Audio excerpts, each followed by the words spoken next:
There is a supernatural world that surrounds us. Sometimes it manifests to people like you and me. You'll hear stories about this, so much more, right here on Supernatural Confrontations.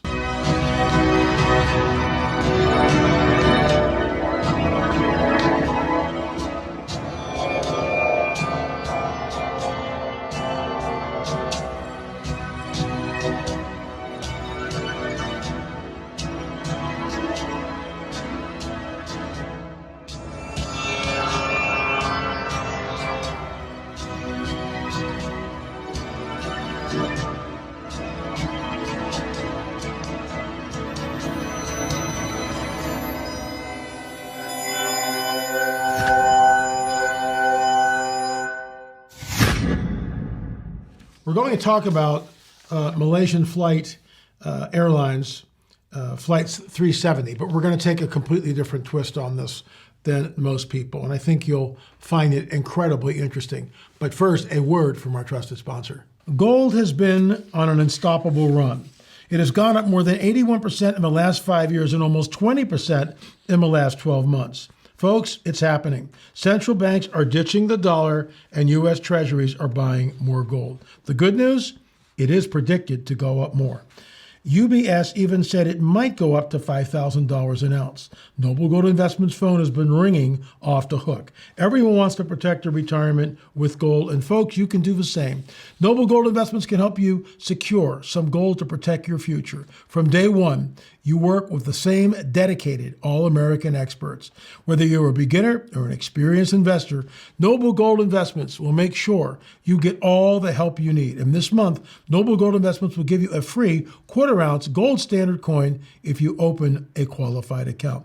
Folks, go to noblegoldinvestments.com. That's noblegoldinvestments.com. We've invested, and I am really glad that we did. So we know, and John, you can put that that one shot, this shot, up on the screen for the folks. So Mondo Gonzalez, my good friend and battle buddy, sent this over to me, and I watched part of it. It was very interesting last night. This is the missing Malaysian Airlines Flight 370. It vanished. It just went off radar. There's all sorts of theories. The pilot committed suicide with the plane. The oxygen went out. It was shot down. It was hijacked. I mean, there's a gazillion theories. Some of the wreckage allegedly has washed up, but people are very skeptical about that. So, you know, what's really going on? And frankly, folks, we don't know. But I'm going to tie this into something which I think you'll find incredibly interesting. I have been a student of the occult and the arcane and the supernatural, both good and bad, since I was a kid. Now, let me give you a backstory. When I was 13 years old, I left the Catholic Church. I was confirmed. I went through the confirmation process. I memorized a gazillion catechism questions. And the Monsignor or the bishop, whoever this guy was, at St. Monica's Parish in Berwyn, Pennsylvania, where I grew up, it was an old, dusty, dark church. It's completely been remodeled. We had the funeral for my father there years ago, but I digress. So what else is new? But we had memorized all these questions, and he didn't ask us one question. And that was it. I was 13, the Beatles came out, and I just went, there's nothing here for me. It was just, and I was an altar boy, and I used to be able to say the Mass or the responses of the altar boy in Latin, Confide Deo, Onibitente Beata Maria, you know, the whole deal, right? In nomine Patris et Filii et Spiritus Sanctus, amen. Well, when I was a kid, they changed it to English, which took a lot of the mystique out of it. You know, the priest and the garments and the incense and the candles and the bells and all this stuff. It's like, oh my gosh.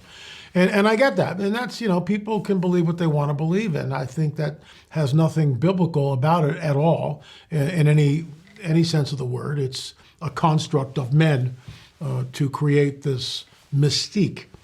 Well, let's continue. So I was, from 13 to really 18, I began to devour occult books, Carlos Castaneda's books, The Little Smoke, The Secret Knowledge of Don Juan.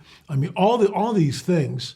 I was reading a lot of New Age stuff, reading about the fakirs in India, how they would just do incredible miracles and things like this. So I was, the pump was primed, and I was studying like the Bermuda Triangle extensively. And I remember reading this one story about the Bermuda Triangle, and I had the book in my library as a kid, but that's long gone. And it's this: the mysterious disappearance of Flight 19. All 14 airmen involved in Flight 19 were never seen or heard from again. This is by Frankie Witzenberg, Naval History Magazine. At 4:10 hours on the 5th of December 1945, a group of 5 TBM Avenger torpedo bombers took off from the U.S. Naval Air Station, Fort Lauderdale, Florida, for a routine overwater navigational training flight. Now, you have to understand that these training flights were very, very common. This is nothing new or nothing out of the ordinary. So the training flight continues. The flight leader in charge of the unit, dubbed Flight 19, was U.S. Navy Lieutenant Charles Carroll Taylor, who had amassed some 2,500 flying hours in addition to the completion of a combat tour in the Pacific Theater during World War II. This guy is not Elmer Fudd behind the joystick. He's not. He's a very, very seasoned pilot, and he's taking these other guys out for a training mission. Let's pick it up from there. Taylor and his crew of 13 airmen, some trainee pilots, were to execute navigation problem number 1, described by the Naval History and Heritage Command as the following: depart 26 degrees, 3 minutes north, and 80 degrees, 7 minutes west, and fly 91 degrees, distance 56 miles, to Hen and Chicken Shoals to conduct low-level bombing. After bombing, continue on the course, and it continues from there. And they're about 120 miles out, then returning to U.S. Naval Air Station. So this is a standard run-of-the-mill training session. The weather in the area to be covered by training flight appeared fairly standard. Save for a few scattered showers, visibility and wind speeds were considered to be normal for a training exercise of this nature. The beginning of the exercise was just that, normal. Taylor and his crew made it easily to Hen and Chicken Shoals, where bombs were dropped according to plan, sometimes around 14:30.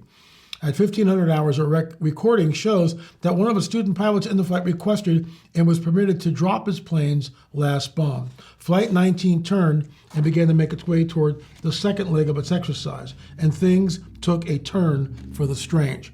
A radio message was intercepted from the flight around 1600 hours, recording a conversation like between Taylor and the pilot of one of the other planes. On the recording, one of the student pilots was asked by a crewman for a compass reading, to which the pilot replied, "I don't know where we are. We must have gotten lost after that last turn."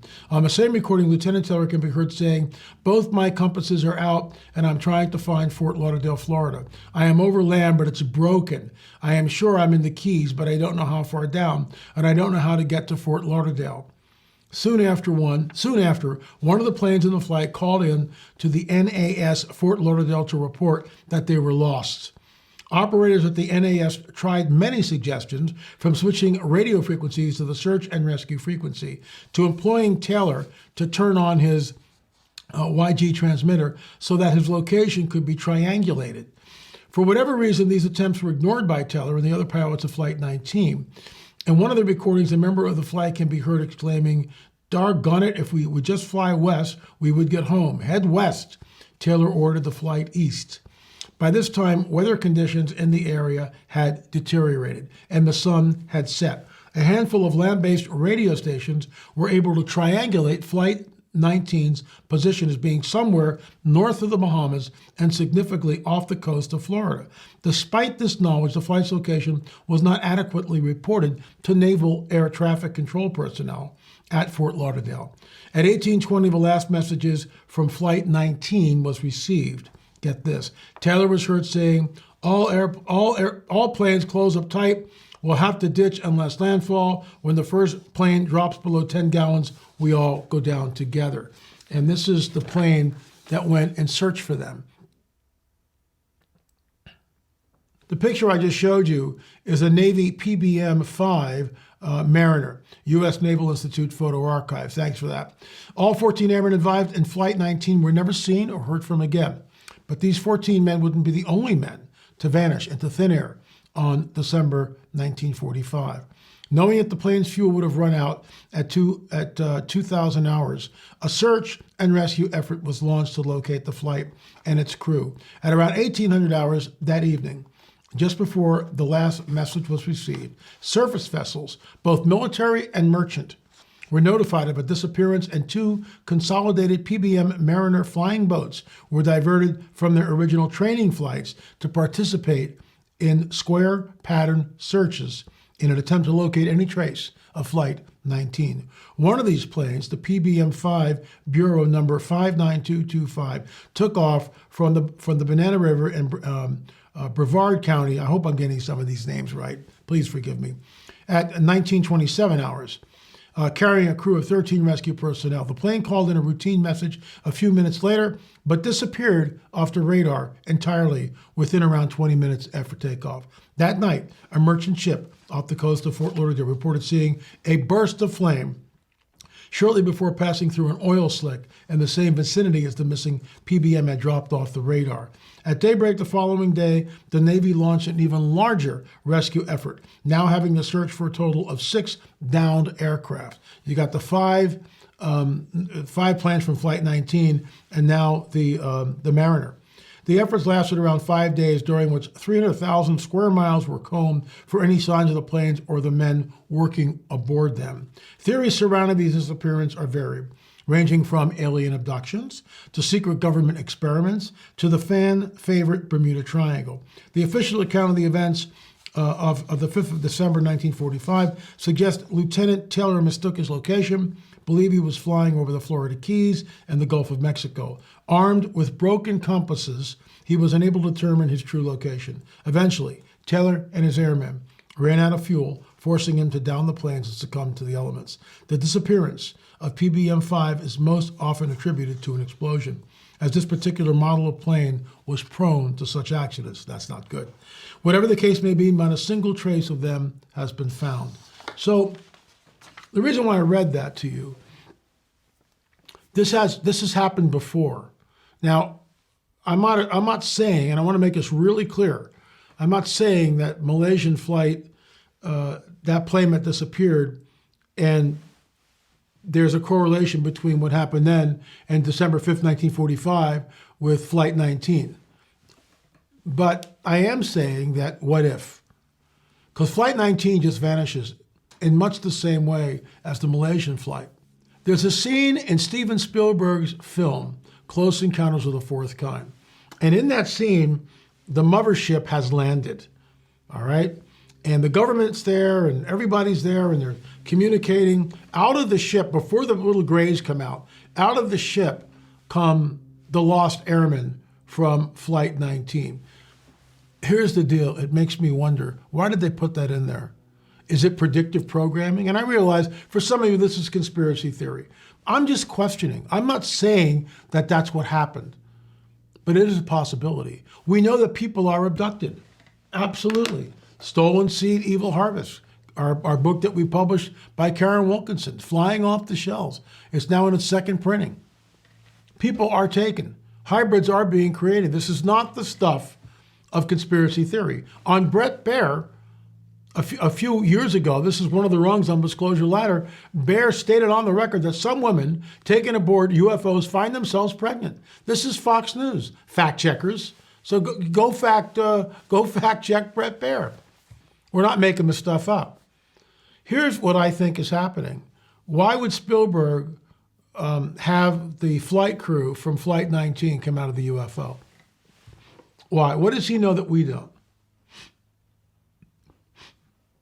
Is it predictive programming? I have no way to know that.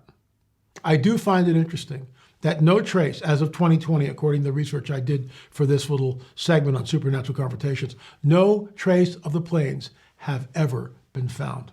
Nothing. Nothing. Where did they go? Maybe someday we'll find the wreckage. We don't know. As far as the Malaysian Airlines flight, that remains a mystery. Anyway, folks, this week I will be at the Michael Lake's conference. You can check that out by going to our website, lamarzulli.net. Don't forget, we've got 30 films, and we're going to lower all the prices in our streaming site so you guys can afford them. Now there's no excuse. Do your homework. 30 films. You realize the research that went into that. 30 films. That's a lot of effort. That's a lot of work. Do a deep dive. Do your homework. Get knowledge. Get the facts. Don't forget our Roswell films, 7 and 8. 9 and 10, What is the Truth will be available very soon, more than likely by the end of the month. Thanks so much for watching. lamarzulli.com, lamarzulli.com. Remember, folks, there is a supernatural world that surrounds us. Sometimes it manifests to people like you and me. Thanks for watching. Officials endeavoring to obtain all top flying saucers. Marcel's own words, it was something that he'd never seen before. Something from another world. In our opinion, Marcel was a patsy. Just verbal directions, we know what about it. That his father was telling the truth. He dead in the eye, and he said, it really happened. And he held his hand up just like this. They had 6 fingers, not 5. He said they looked quite a bit like us. Do you think your grandfather was a patsy? 100%. Cover up by the U.S. military. Do you believe our government has made contact with intelligent extraterrestrials? I can't discuss in public setting. Do we have the bodies of the pilots? Biologics came with some of these recoveries. He deliberately obfuscated and they lied to the American people. When the Pentagon decided to lie about what happened at Roswell. Because standing 6 feet away, this little being about 3.5 foot tall. She said the nurses who were there during the crash, they're now at a convent. The first book that Randall wrote, and he said to Jess, he said, that's not fiction. But for everybody, I mean, this is a human thing. It's a worldwide changing, be life-changing for everyone. It was certainly not a weather balloon and not something from this earth.